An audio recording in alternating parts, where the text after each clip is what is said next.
What's up mga kap? Ako po'y muling nagbabalik, sharing my first ever solo climb at mukhang hindi na mauulit muli.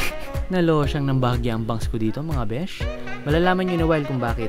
So yun na nga, nagumpisa ang aking climb sa isang makulimlim na weather. Ang dami ko nakasalubong na lokal na panay ang tanong sa akin, "Oh, bakit ka mag-isa lang aakyat? Sure ka ba na ikaw lang mag-isa? Gusto mo bang samahan kita, Kap?" Nung una naisip ko gusto lang nilang sumideline pero since ang goal ko ay mag-solo climb, nagalang kong tinanggihan ang offer nila at nagpatuloy sa aking trek. Nung huli akong pumunta dito last year, may tulay pa dito eh. Tanda ako yun eh. Ay nako.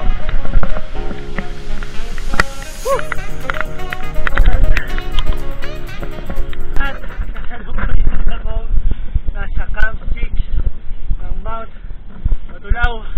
Isang camp na lang. Camp 7 na. Doon ako mag-pitch ng tent. Tumila ng ulan. That's a good thing. Hopefully hanggang mamaya para hindi ako mahirapang mag-pitch ng tent. A few moments later. Ito real talk ha. Sa puntong ito, malakas ang ulan sa labas at wala kang ibang maririnig kundi ang patak ng ulan. At sa puntong ito, rinig na rinig ko na may naglalakad paikot-ikot sa aking tent. Tang ina. May hawak akong kutsilyo dito at niready ko ng sarili ko kung ano man ang pwedeng mangyari. Tapos bigla akong naalala yung mga lokal na nagtatanong kanina. Shit! Hindi kaya aswang yung nasa labas ng tent ko. Tanginang buhay ito. Pinapasok na ng tubig ang tent ko. Tanging black bag na lang at emergency blanket ang sapin sa aking likod. Tapos may aswang pa ata sa labas na gusto akong lafangin. Anak nito, kung buhay naman to. Ang ending, natulog akong bukas ang ilaw at may hawak na kutsilyo. Day 2. Tayo na lang dalawa! Tayo na lang kasama! Kape. Yan pa pre. Good morning! Jogging time!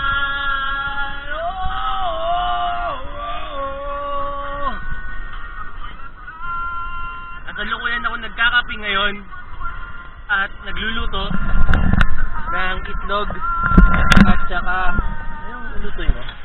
Tuna. Mila na yung ulan pero nasa kalagitnaan pa rin ako ng fog. Kung titignan nyo naman isang magandang gabi umagot yung tubig sa tent ko. Buti na lang ako ay may emergency blanket. 12 seconds later. Nandito ako ngayon sa Camp 7 ng Mount Matulaw. Me and my pink tent ng peg ngayon. In a while, magliligpit na ako ng gamit at hindi ko pupush ako sa sabit. A few moments later. At nagsimula na naman ang aking pagsahak papunta sa gamit. Lakas ang ulan! So apparently, hindi pala ako solo climb. Kasi nasamahan ako ni ayos mo, dalawa lang tayo dito. A few inches later. So andito ako ngayon sa biyak na bato at sobrang hamog. Maulan pa rin. Hindi ko alam kung ulan ba siya o ito yung pinakaloob ng bag. Hindi ko alam. Pero ito lang alam ko, aakyat ako dun hanggang dun. Ito pala yung gabing kinakatakot ko. Binabantayan pala ako. Bes, dito ba? Sinasamahan niya ako. Ayaw niya akong iiwan eh. Buti pa yung aso eh, hindi nang iiwan eh. Ha? Medyo delikado pala itong ginagawa ko. Hindi ko lang na-realize. Bumaybay ako doon. Bumaybay ako dyan. Sobrang steep slope. At dahan. Yawan ng kumanda. Makalumas ako. 2 hours later. Pupunta pa rin. Si, 5 jelly is na yung tinira mo. Ano na? 12 seconds later. Sabi ni Sir Ruel, yung hardcore idol, yung paa, dapat paa.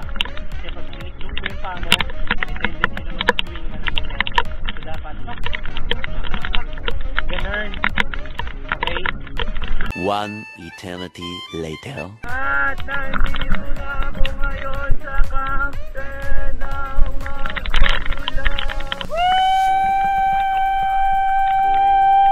Evolutionary process going on. But mankind won't be destroyed. If you and I Namnamin ang pag.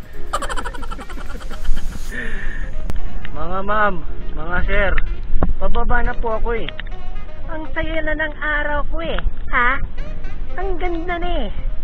Nakakita ako ng mga ganito.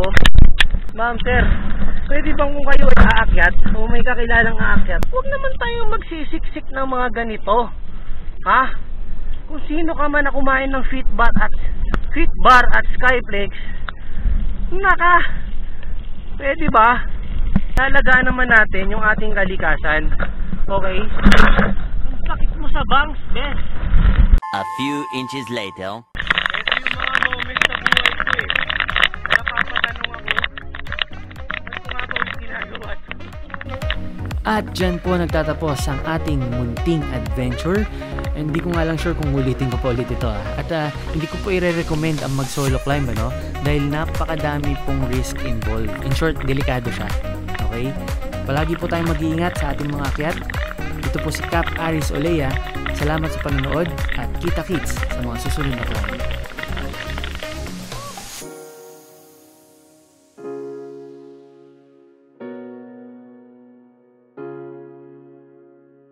But if you close your eyes